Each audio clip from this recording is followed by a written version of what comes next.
ঈদে কিভাবে ফলোয়ার বাড়ানো যায় কেউ যদি জানেন অবশ্যই পরামর্শ দিন।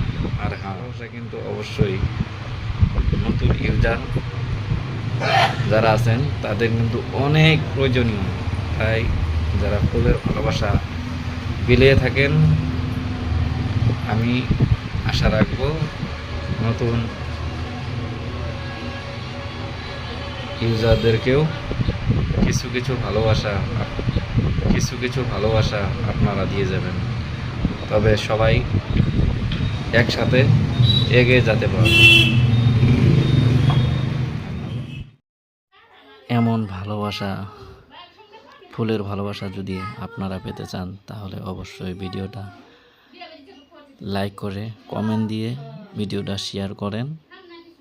অবশ্যই আপনারাও ফুলের ভালোবাসা পেয়ে যাবেন। আপনাদের এত ভালোবাসা কোথায় রাখবো সেটাই ভাবছি। শুধু ফুলের ভালোবাসা, আপনারাও আসেন। ফুলের ভালোবাসা, অভিনন্দন আপনাদের সবাইকে। ধন্যবাদ।